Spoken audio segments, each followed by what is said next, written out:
어떻게 맛있는 떡들 또 가족들과 함께 행복한 시간들 다 보내고 오셨죠? 네, 반갑습니다. 다시 긴 명절 휴석을 보내고 다시 교회에 와서 우리 성도들과 함께 예배를 드리니까 얼마나 마음이 따뜻하고 좋은지 모르겠습니다. 네, 지난주에 오병이어의 기적, 생명의 떡이신 예수님께서 이 땅에 오셔서 친히 배고픈 무리들을 먹이신 그 놀라운 기적의 이야기로 말씀을 나누었었습니다. 요한복음에는 7개의 기적이 기록되어 있습니다. 예수님의 기적이 많이 있지만 특별히 그 가운데서 요한은 7개의 기적만을 선정하여서 그 각각의 기적이 우리 신앙생활에 어떤 의미를 주고 있는지를 저희들에게 아주 의미 있게 제시하고 있습니다.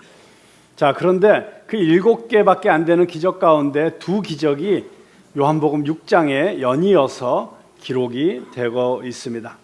이 2기적이 이렇게 바로 연이어 기록되어 있다는 것은 2기적을 한 묶음으로 보아야 된다 하는 뜻이고, 그 2기적 사이에 어떤 밀접한 상관관계가 있다는 것을 우리들이 알 수 있습니다. 자, 지금 오늘 우리가 읽은 본문 말씀에 보면 제자들이 생사를 가늠할 수 없는 어려움에 빠져 있습니다. 사실 굉장히 후대에 기록이 되어서 모든 것을 간략하게 기록하고 있는 요한의 특징으로 볼 때 이 기적이 일어나고 있는 이 상황이 아주 단순하게 심플하게 기록이 되어 있습니다마는 마태복음이나 마가복음에 보면 비교적 자세하게 이 기적이 일어나고 있는 상황이 어떠했는지, 그리고 그 기적 속에서 제자들은 어떤 반응을 하고 있었는지, 그리고 예수님께서 그들에게 어떤 모습으로 나타나셨는지를 비교적 상세하게 설명을 하고 있습니다.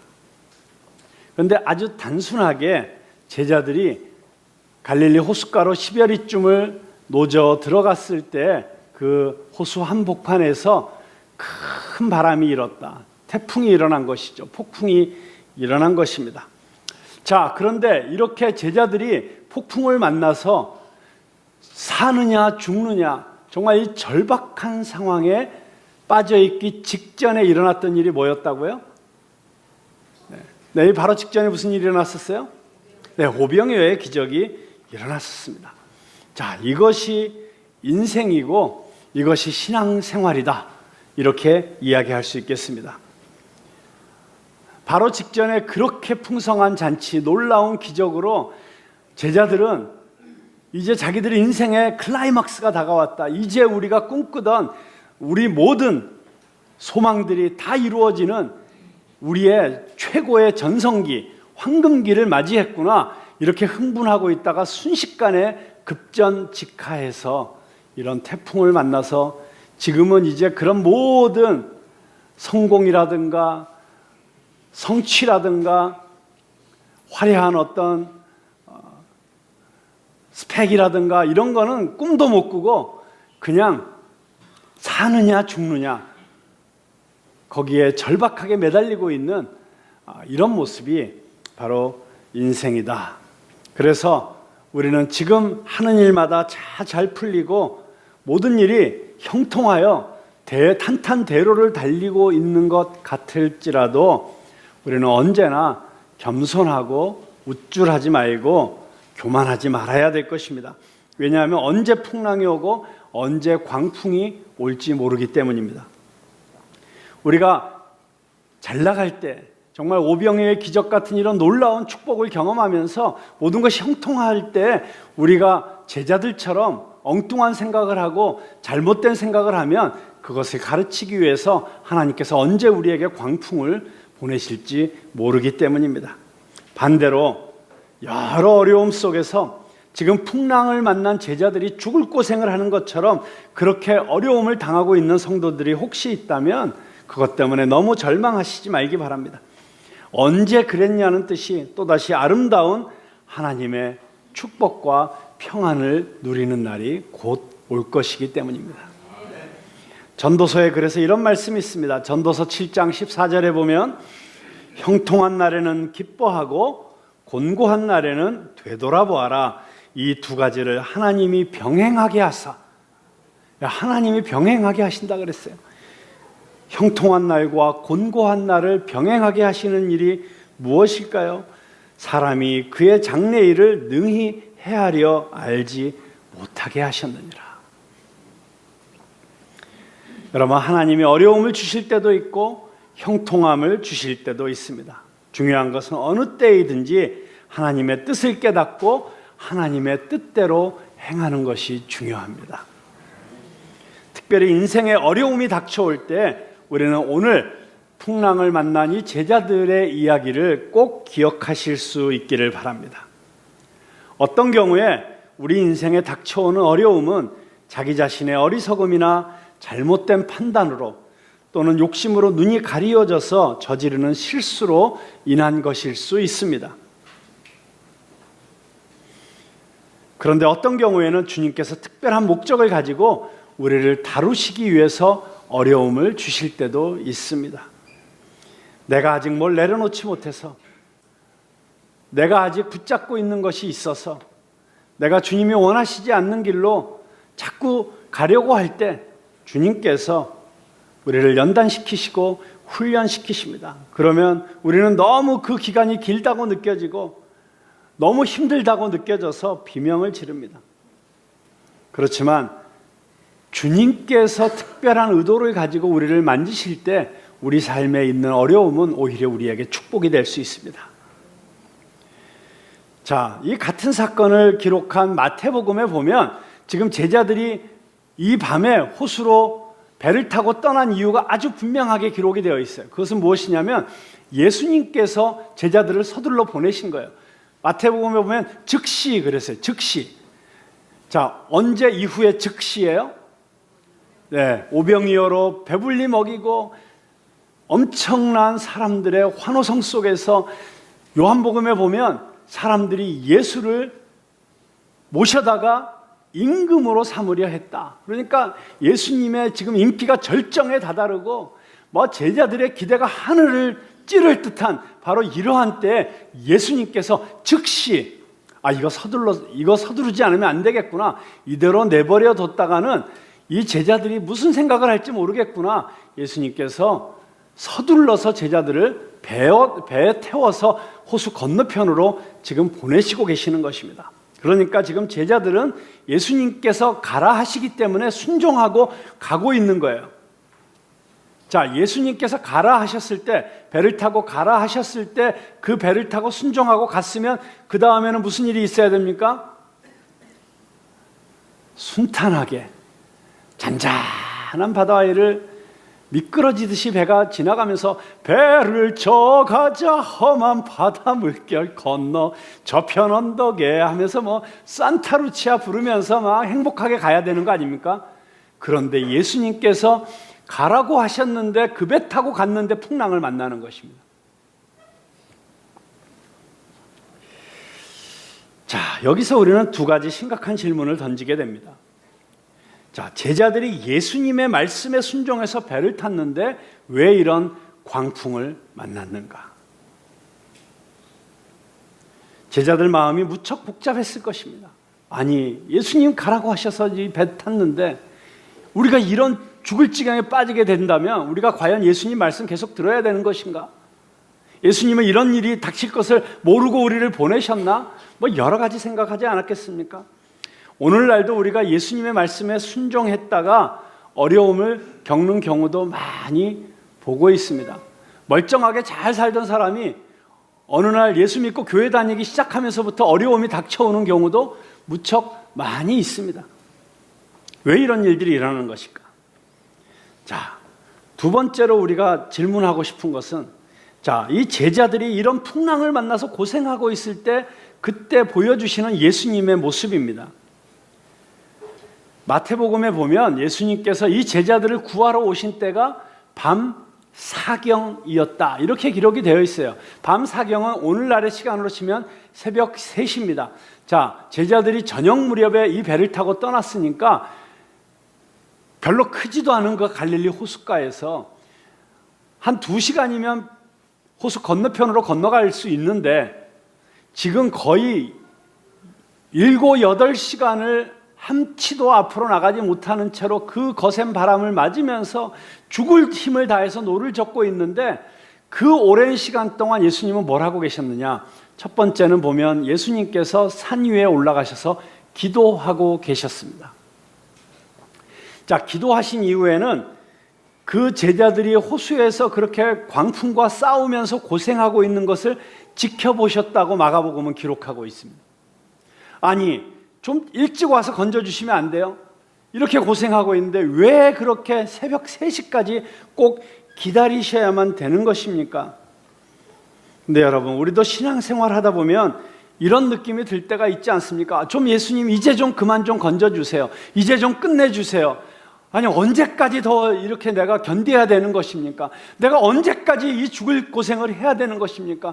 이렇게 앞이 보이지 않고 이렇게 꽉 막혀 있는 것 같고 이렇게 절망적인 상황을 내가 얼마나 더 견뎌야 됩니까?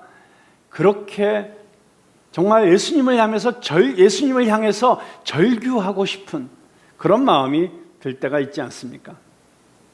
주님이 내 기도는 듣지 않으시고 나를 외면하고 계시는 것처럼 느껴질 때가 있지 않습니까?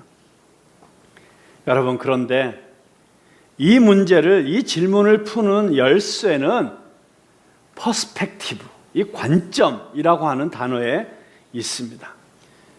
퍼스펙티브, 시각이라고도 하고 관점이라고도 할 수 있습니다. 여러분, 똑같은 상황과 사건을 어떤 퍼스펙티브로 보느냐, 어떤 관점으로 보느냐에 따라서 완전히 다른 사건이 될 수가 있습니다. 자, 예수님의 관점과 제자들의 관점이 많이 달랐습니다. 오병이어만 봐도 제자들의 눈으로 볼 때는 이것은 최고의 사건이고 최고의 기회였습니다. 그러나 예수님의 관점에서 보면 이것은 가장 심각한 위기였습니다. 제자들은 예수님의 궁극적인 관심이 어디 있는지 알지도 못했고 알려하지도 않았습니다. 그저 자기들의 욕심과 야망을 위해서 예수님을 이용하려고 하는 마음이 불릴 듯이 일어났습니다. 지금 예수님을 따라서 쫓아다녔는데 그렇게 고생하면서 쫓아다닌 보람이 이제야 찾아오는구나 생각하면서 예수님을 임금으로 옹립하려고 하는 그런 군중들의 심리에 영합해서 제자들도 지금 마음이 한껏 부풀어 올랐습니다. 그런데 이것이 예수님이 보시기엔 최고의 위기의 순간이었다고 하는 것입니다. 오늘날에도 이런 일이 너무나 교회 안에서 많이 일어나고 있습니다. 예수님을 잘 알지도 못하고 예수님의 뜻이 어디에 있는지, 정말 예수님의 관심이 어디에 있는지는 알려고 하지도 않은 채 오히려 인간의 야망과 욕심을 위해서 예수님을 억지로 붙잡아 임금 삼으려고 하는, 그래서 예수님을 이용해서 자기들의 욕심을 채우려고 하는 일들이 교회 안에 너무나 많이 일어나고 있는 것이 오늘날 한국 개신교회의 위기라고 아니할 수가 없습니다.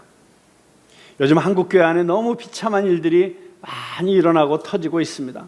왜 이런 일이 일어나고 있을까요? 사람과 돈과 영향력이 몰려들었는데 그것을 다룰 수 있는 그런 영적인 준비, 영성적 내공이 안 돼 있었던 것입니다.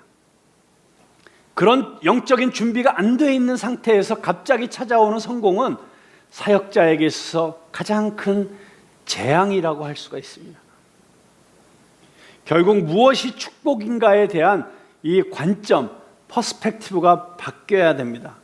눈에 보이는 성공, 물질적인 풍요, 이런 것이 오히려 예수님의 관점에서 보면 위기요 재앙일 수 있다는 것입니다.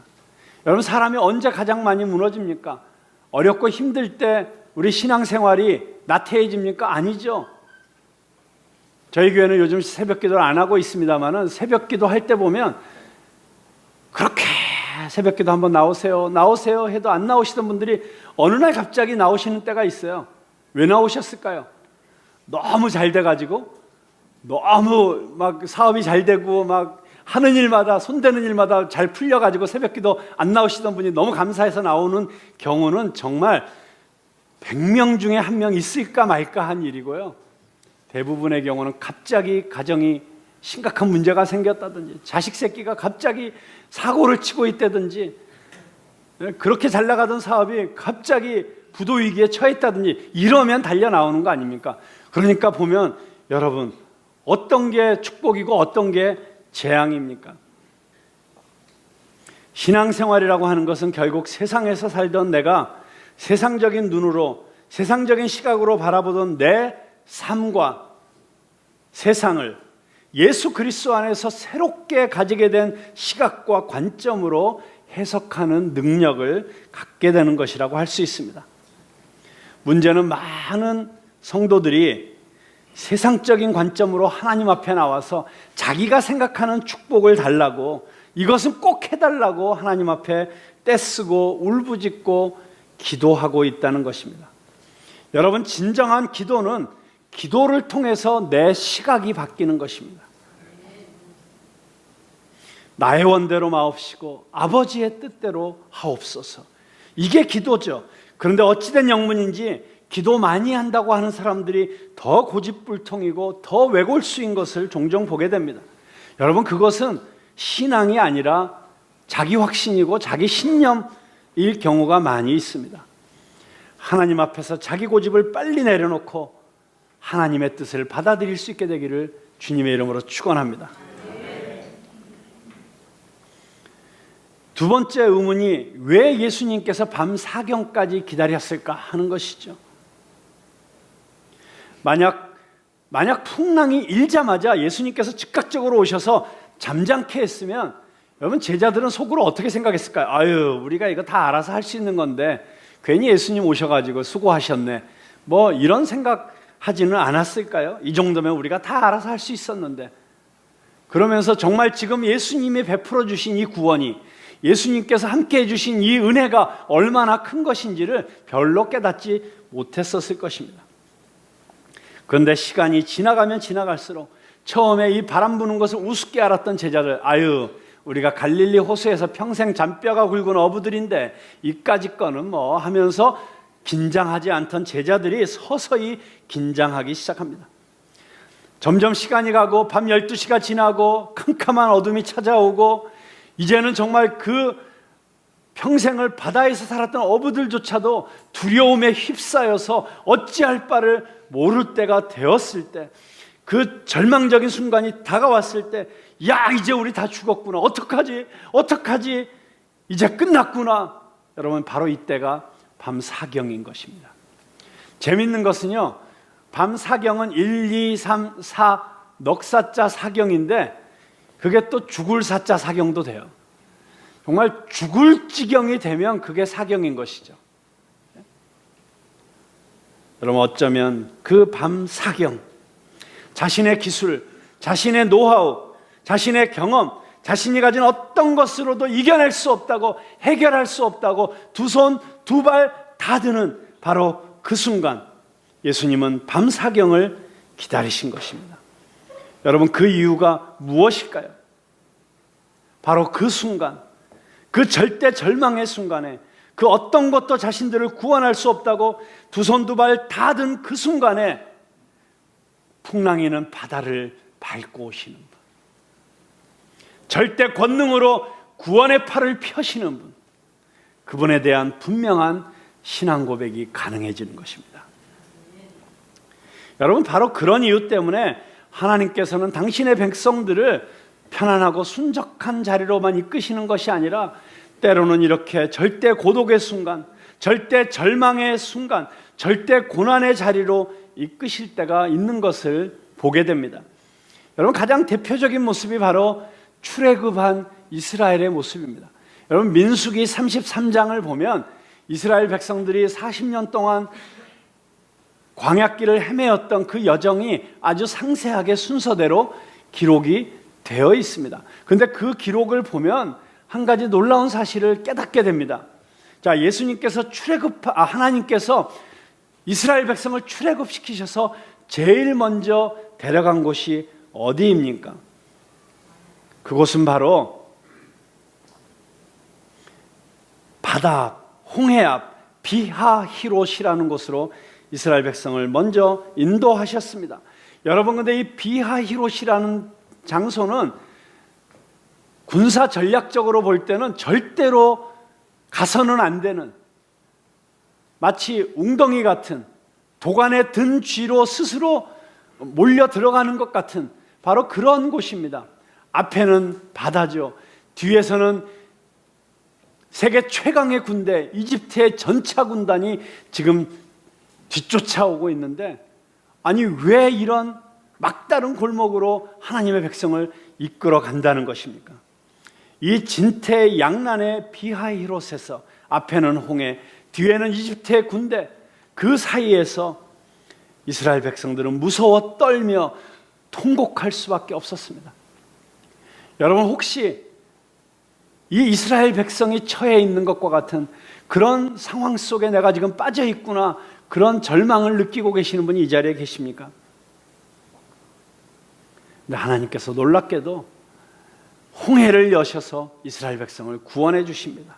자, 그렇게 놀라운 구원을 베푸신 다음에 그 다음에 인도에 가신 곳이 어디였습니까? 그곳은 바로 신광야였습니다. 신광야는 풀 한 폭이 없는 불모지대였습니다. 먹을 것을 찾을 수가 없었습니다.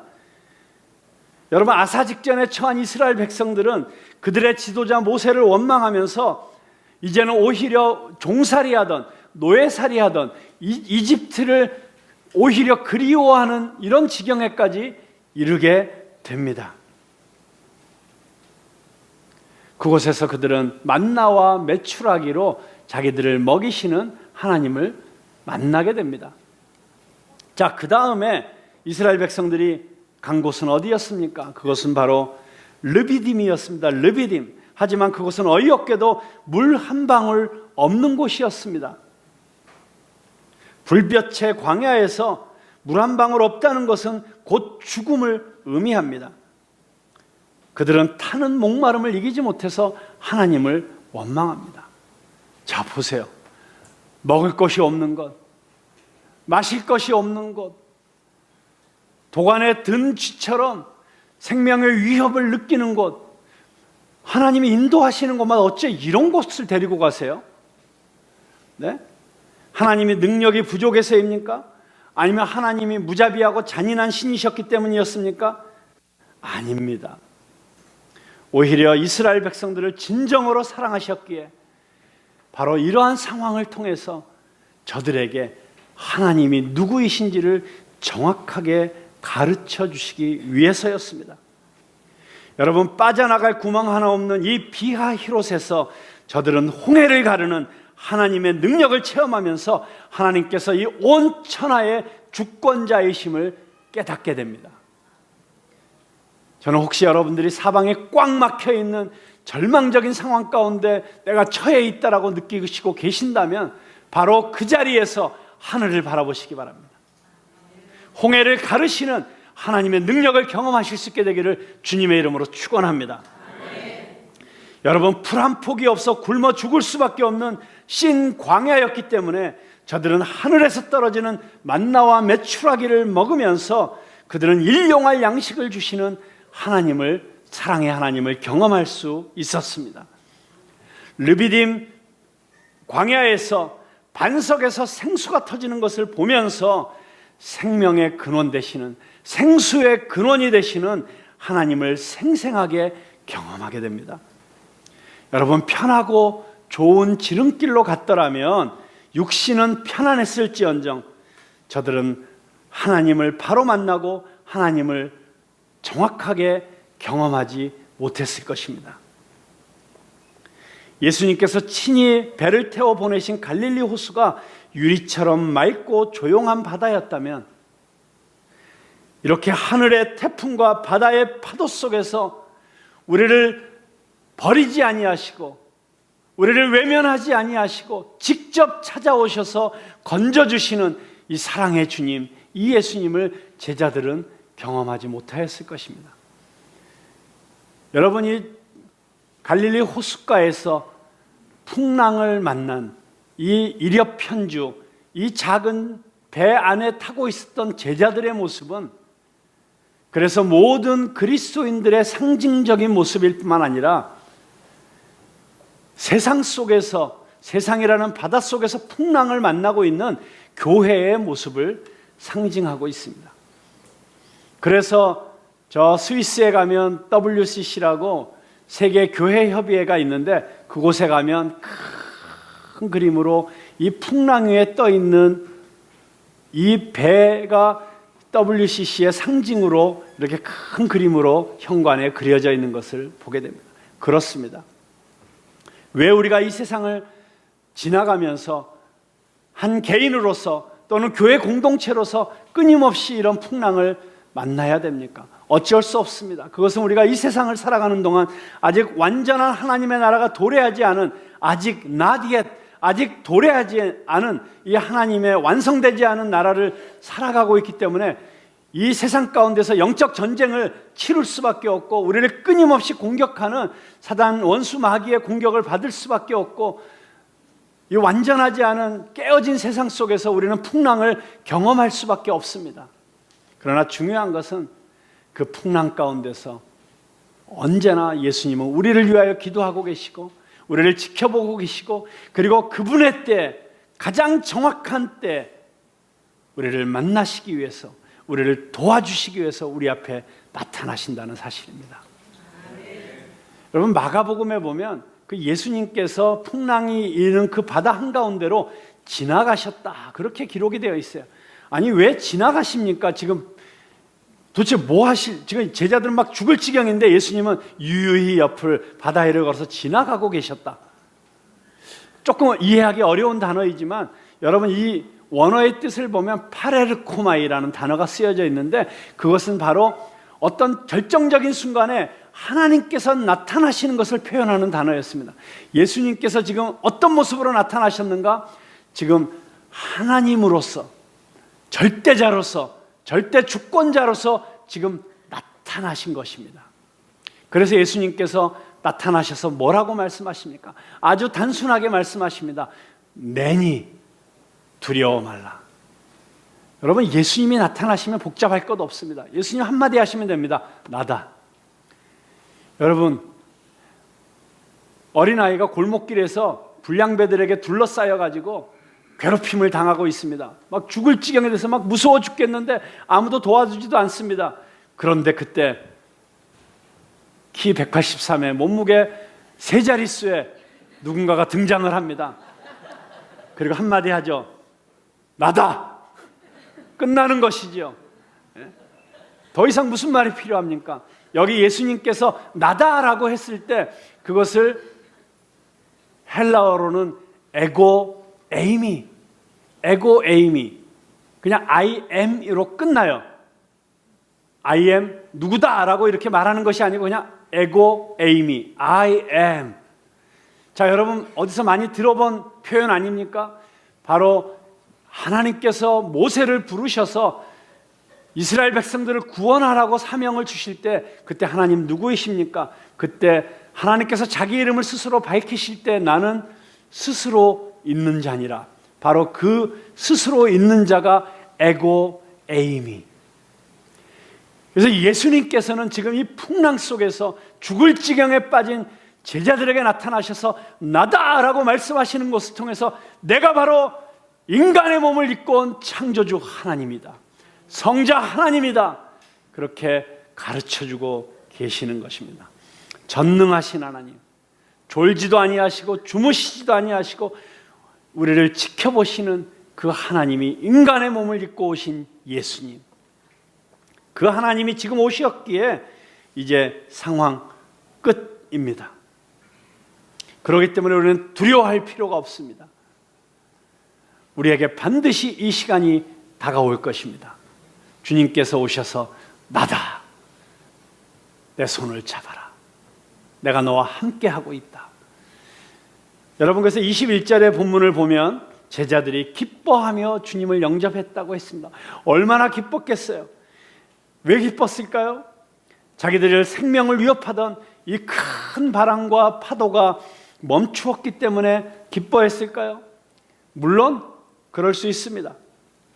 그러나 그들이 기뻐했던 더 근본적이고 더 큰 이유는 바로 자신들이 따랐던 이 예수님이야말로 하늘과 바다, 그리고 이 온 땅을 주관하시는 성자 하나님이심을 자신들의 눈으로 확인했기 때문입니다. 예수님을 경험하는 것, 살아계신 하나님을 경험하는 것, 그분이 어떤 분이신지를 깨닫게 되는 것, 여러분, 그것이 우리의 문제가 해결되는 것보다 더 큰 기쁨의 이유인 줄로 믿습니다. 여러분, 어떤 상황 가운데서도 예수님이 함께 하심을 확신할 수 있다면, 지금 내 앞에 와 계시는 예수님을 바라볼 수 있다면, 그 예수님을 느낄 수 있다면 오히려 그 어려움은 우리에게 축복이요 은혜의 시간이 되는 것입니다. 그 태풍은 복된 바람이 될 수 있는 것입니다. 그리고 그날 그렇게 예수님을 만났던 제자들은 인생의 폭풍이 몰아칠 때마다 그날을 기억하면서 예수님께서 이 풍랑 속에서 결코 자신들을 버려두지 아니하시고 반드시 그분의 시간에 그분의 방법으로 우리에게 오실 것이라는 사실을 확신하며 증거할 수 있었습니다.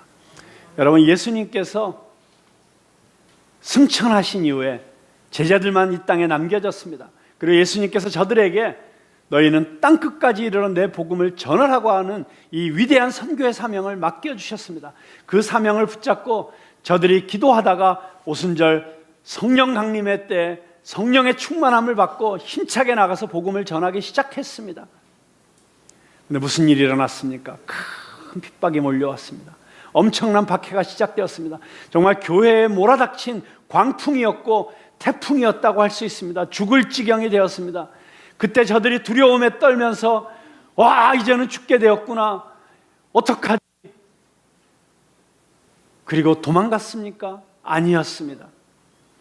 저들은 그날 그 갈릴리 호숫가에서 그 죽을 지경 가운데 자신을 찾아오셨던 그 예수님을 기억하면서 담대하게 계속해서 앞으로 나갈 수 있었던 것입니다.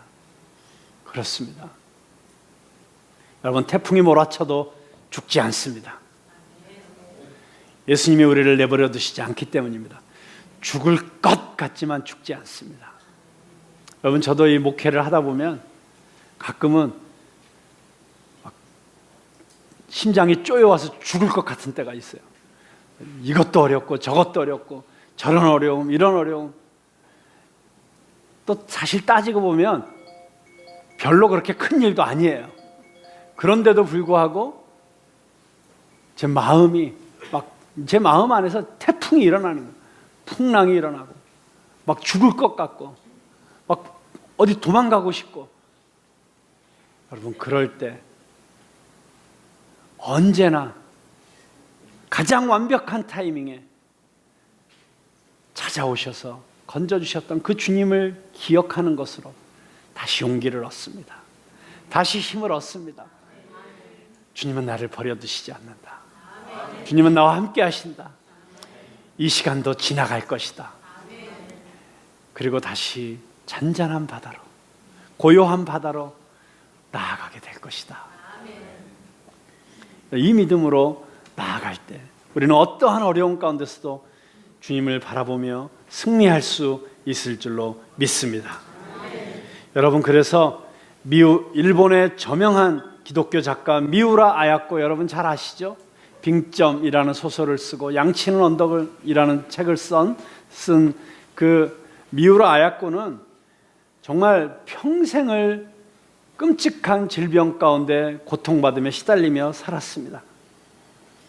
척추카리에스라는 희귀한 병, 그리고 폐병, 그리고 게다가 직장암, 일평생 죽음을 넘나들며 질병의 질곡 속에서 살았습니다. 그런데 그 미우라 아야코가 이런 글을 썼습니다.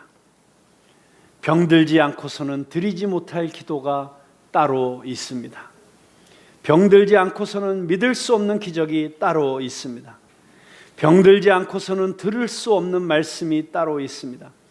병들지 않고서는 가까이 갈 수 없는 성소가 따로 있습니다. 병들지 않고서는 우러러볼 수 없는 얼굴이 따로 있습니다. 오, 병들지 않고서는 나는 인간이 될 수조차 없었습니다. 미우라 아야코에게 있어서 이 광풍은 이런저런 질병이란 형태로 찾아왔습니다. 죽을 것 같았습니다. 너무 고통스러웠습니다. 그러나 그 고통 속에서, 그 고난 속에서 오히려 미우라 아야코는 그 질병이 아니었더라면 만날 수 없었던 주님을 만났습니다. 그 하나님을 경험했습니다. 그 하나님의 어떠하심을 깨닫게 되었습니다. 그렇기 때문에 그녀가 만났던 그 예수님, 그녀가 경험했던 그 하나님에 대해서 글을 쓰기 시작했고, 그녀의 글 때문에 전 세계 수많은 사람들이 그녀의 글을 통해서 예수님을 만났고 위로를 얻었고 다시 소망을 갖게 되었고 생명을 얻게 되었습니다. 그 질병으로 인해서 그녀는 세계적인 기독교 작가가 되었습니다. 우리가 잘 알고 있는 우리 이지선 자매, 그녀의 인생에 어느 날 갑자기 광풍이 몰아닥쳤습니다. 멀쩡하게 도서관에서 공부를 끝내고 오빠가 태워다주는 차를 타고 집으로 가다가 신호등에 서 있었는데 소주를 2병 반이나 마신 한 정신 빠진 인간이 음주운전을 하다가 차를 세우지 않고 그대로 들이받아서 차가 몇 바퀴를 구른 다음에 불이 붙었습니다. 그 불 속에서 타들어가고 있던 이 이지선 양을 오빠가 자기도 자기 몸에 불이 붙은 채로 끄집어내서 병원으로 달렸지만 온몸에 3도 화상을 입었습니다. 그 예쁘던 여대생이 순식간에 흉악한 마치 외계인 같은 모습으로 변해버려서 매일매일 소독을 해야 되고 붕대를 갈아줘야 되는 그 죽음 같은 고통을 경험하는 그런 태풍을 만나게 되었습니다. 인생이 다 끝났다고 생각했습니다. 의사들은 다시는 세상 가운데 나가서 살지 못할 것이라고 얘기했습니다. 그러나 그 죽을 것 같은 밤 사경의 시간에 오히려 그녀는 세상 누구도 만날 수 없었던 특별한 모습으로 자신에게 다가오시는 예수님을 만났습니다. 일본에서 10시간이 넘는 수술 끝에 마취가 끝나고 바라본 파란 하늘, 근데 그 파란 하늘과 자신의 눈 사이에 있었던 창문의 창틀의 모습이 십자가였습니다. 그 십자가를 보면서 그녀는 다시 한번 십자가에서 자신을 위해서 생명을 내어주신 예수 그리스도를 생각하게 되었고, 그 예수 그리스도의 고난을 경험하게 되었고, 그리고 그곳에서 말로 다 할 수 없는 평안을 맛보게 됩니다. 그 이후 그녀에게 있어서 인생은 완전히 새로운 것이 되었습니다. 이제는 그녀는 수백만의 사람들에게 어떤 절망 가운데서도 절망하지 않아야 될 이유를 가르쳐주는 가장 강력한 목소리로 선포하는 그런 하나님의 확성기가 되어서 살아가고 있습니다. 절망은 없다는 것을, 어떤 것도 끝이 아니라는 사실을, 그리고 하나님은 그 순간에도 우리와 함께 하신다는 사실을 그녀는 우리에게 보여주고 있습니다. 사랑하는 성도 여러분, 지금 어떤 폭풍 속에 내몰려 있습니까? 어떤 파도와 마주치고 있습니까? 여러분, 어느 비하히롯에 몰려 있습니까? 어떤 르비딘 광야를 만나고 있습니까? 어떤 신 광야에서 지금 굶주려 있습니까? 목말라 있습니까? 지금이야말로 하나님을 온전히 만날 기회입니다.